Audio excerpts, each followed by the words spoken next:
دوا جو ہاضمے کے لیے مفید ہوتی ہے، ایسپرین جو اعصاب اور جوڑوں کے درد کے لیے استعمال ہوتی ہے، اور بڑی بڑی بوتلوں میں کئی دن پرانے باسی پانی کے علاوہ اور کوئی دوا وہاں سرے سے موجود ہی نہیں۔ اب ڈاکٹر صاحب نے اپنی نااہلی اور شرمندگی چھپانے کے لیے کہا کہ ڈسٹرکٹ بورڈ کا بجٹ تو باقاعدگی سے منظور ہو جاتا ہے، یعنی اسپتال کے اکاؤنٹ میں پیسے تو پہنچ جاتے ہیں، لیکن دواؤں کا اسٹاک یعنی ذخیرہ سال کے آخر میں یا بعض اوقات اگلے سال ملتا ہے۔ ڈاکٹر صاحب کو اس بات کا بھی کامل یقین تھا کہ اس تاخیر کا ہسپتال کی ہر دل عزیزی اور اس کی افادیت یعنی فائدے پر کوئی برا اثر نہیں پڑتا، کیونکہ دوائیں موجود ہوں یا نہ ہوں مریض ہر حال میں آتے ہی رہتے ہیں۔ نہ صرف یہ بلکہ ڈاکٹر صاحب نے اعداد و شمار کا رجسٹر دکھاتے ہوئے بڑے فخر سے بتایا کہ لگاتار کئی برس سے مریضوں کی تعداد میں خاطر خواہ اضافہ ہو رہا ہے۔ حالانکہ یہ کوئی فخر کی بات نہیں، جہاں علاج معالجے کی سہولتیں موجود ہوں اور بیماریوں کا صحیح طرح سے علاج ہو رہا ہو، وہاں تو مریضوں کی تعداد میں کمی ہونی چاہیے۔ جب دوائیں موجود نہیں ہیں تو کسی بیماری کا علاج خاک ہوگا۔ مصحفی ہم تو سمجھے تھے کہ ہوگا کوئی زخم، تیرے دل میں تو بہت کام رفو کا نکلا۔ ڈاکٹر صاحب اس ڈسپنسری میں پورے 9 برس سے مسیحائی فرما رہے تھے، یعنی ڈاکٹر صاحب نے بڑے فخر سے بتایا کہ وہ پچھلے 9 سال سے لگاتار یہاں بیماروں کو شفایاب کرنے کے فرائض انجام دے رہے ہیں، اور اس دوران مریضوں کی تعداد میں روز افزوں اضافہ ہی ہوا ہے۔ چونکہ ڈسپنسری کا آخری مرتبہ معائنہ 1931 میں ہوا تھا، اور اس دوران جن بیماریوں میں اضافہ ہوا، ڈاکٹر صاحب نے ان کے بارے میں بھی بڑے فخر سے بتاتے ہوئے کہا کہ ملیریا کے مریضوں میں 75% اضافہ ہوا ہے۔ ملیریا ایک خاص قسم کے مچھر کے کاٹنے سے ہوتا ہے، جس میں وقفے وقفے سے بخار ہوتا ہے۔ یہ ملیریا کی خاص علامت ہے۔ ڈاکٹر صاحب نے یہ بھی بتایا کہ پیچش کے مریضوں میں 50% اضافہ ہوا۔ پیچش ایک ایسا مرض ہے جس میں آنتوں میں سوزش کی وجہ سے پیٹ میں درد اور مروڑ کی کیفیت کے ساتھ دست ہوتے ہیں۔ ڈاکٹر صاحب کے مطابق خارش کے امراض میں بھی 45% اضافہ ہوا تھا۔ خارش ایک جلدی اور لگنے والی بیماری ہے جس میں چھوٹے چھوٹے دانے کھجلی کے ساتھ نکلتے ہیں۔ اب ہونا تو یہ چاہیے تھا کہ جب ڈاکٹر صاحب 9 سال سے اس ڈسپنسری میں تعینات تھے، اگر وہ دیانتداری سے اپنے فرائض انجام دیتے تو یقیناً مختلف امراض میں اضافے کی بجائے کمی ہوتی۔ ڈاکٹر صاحب کی عدم دلچسپی اور غیر ذمہ داری کی وجہ سے اسپتال میں طبی سہولیات اور دوائیں موجود نہ تھیں، اس لیے مختلف بیماریوں میں روز بروز اضافہ ہی ہوتا چلا گیا۔ اس کے بعد ڈاکٹر صاحب نے مصنف کو انڈور وارڈ بھی دکھایا۔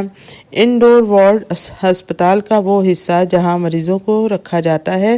مصنف کا راز چونکہ فاش ہو چکا تھا اور سب کو پتہ چل گیا تھا کہ ڈپٹی کمشنر صاحب اسپتال کے معائنے کے لیے آئے ہوئے ہیں، جب تک مصنف معائنہ شروع کرتے سب کچھ اچھا کر دیا گیا تھا۔ اب اس انڈور وارڈ کو ہی لے لیجئے کہ جیسے ہی مصنف وارڈ میں داخل ہوئے، ان کی نظر ایک کونے میں تازہ گوبر کے نشانات پر پڑی، جس سے ظاہر ہوتا تھا کہ یہاں پر غالباً ڈاکٹر صاحب کی بھینس بندھی ہوئی تھی، جس کو فوری طور پر وہاں سے ہٹا کر صفائی کر دی گئی تھی۔ اسپتال کا معائنہ کرنے کے بعد ڈاکٹر صاحب نے مصنف کی خدمت میں وزٹرز بک پیش کی۔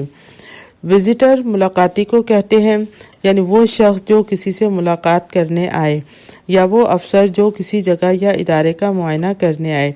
بک یا رجسٹر جس میں معائنہ کرنے والے اس جگہ یا ادارے کے بارے میں اپنے تاثرات لکھتے ہیں۔ اس سے ایک طرف تو اس ادارے کی کارکردگی کا پتہ چلتا ہے، تو دوسری طرف لوگوں کی مختلف آراء سے اس ادارے کو بہتر بنانے کی کوشش کی جاتی ہے۔ یہ وزٹرز بک عام طور پر سرکاری اداروں، بڑے بڑے ہوٹلوں، عجائب گھر اور اس طرح کے مختلف مقامات پر رکھی جاتی ہے تاکہ لوگ اپنے تاثرات رقم کر سکیں۔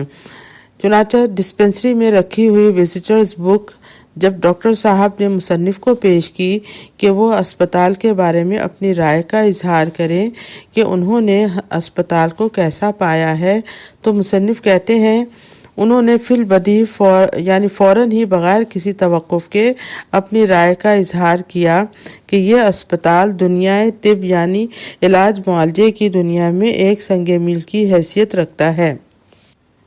سنگ یعنی پتھر اور میل فاصلہ، یعنی وہ پتھر جو راستے کا نشان یا راستہ بتانے کے لیے ہر میل کے بعد لگایا جاتا ہے۔ اس طرح مصنف نے بطور طنز لکھا ہے کہ یہ اسپتال طب کی دنیا میں نشان راہ کی حیثیت رکھتا ہے اور علاج معالجے کی دنیا سے تعلق رکھنے والے لوگ اس ہسپتال سے بہت کچھ سیکھ سکتے ہیں۔ مثلاً پہلی اور بنیادی بات یہ کہ یہاں ہر مرض کا علاج بغیر دوائیوں کے صرف نسخوں سے کیا جاتا ہے۔ بیماری چھوٹی ہو یا بڑی، اس کے لیے دوا کی ضرورت نہیں، صرف نسخہ ہی کافی ہے، جس کی وجہ سے مریضوں کی تعداد میں روز افزوں اضافہ ہی ہوتا چلا جا رہا ہے۔ اسپتال میں داخل ہونے والے مریضوں کی صحت کا خیال رکھتے ہوئے یہاں بھینس کے تازہ دودھ کا انتظام بھی موجود ہے، کیونکہ وارڈ میں نہ صرف بھینس باندھنے کا خاطر خواہ انتظام ہے بلکہ بھینس کا گوبر بھی وقت پر صاف کر دیا جاتا ہے۔ مکھیوں کی بھرمار سے اندازہ ہوتا ہے کہ ان کو ہسپتال کے اندر آنے جانے کی کھلی اجازت ہے۔ مصنف بتاتے ہیں کہ وزٹرز بک میں اسپتال کے بارے میں رائے درج کرنے کے بعد وہ یہاں سے چلے گئے۔ چند ماہ بعد جب مصنف دوبارہ اسپتال کے معائنے کے لیے آئے تو حالات میں کسی قسم کی کوئی تبدیلی نہیں آئی تھی۔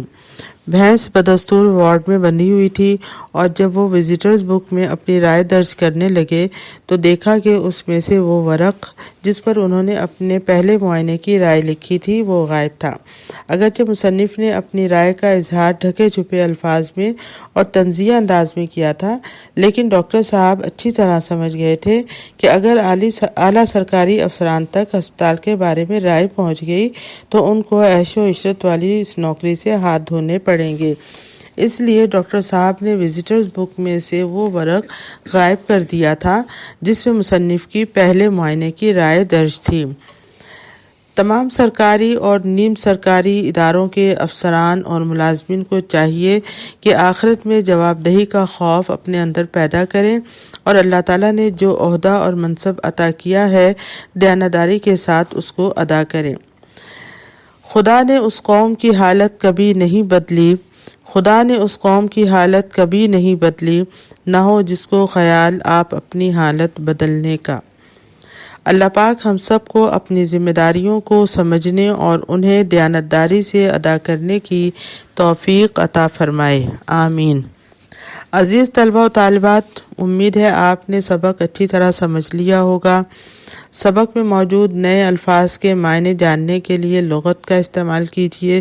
اس کے علاوہ آپ کی درسی کتاب کے آخر میں بھی نئے الفاظ کے معنی موجود ہیں۔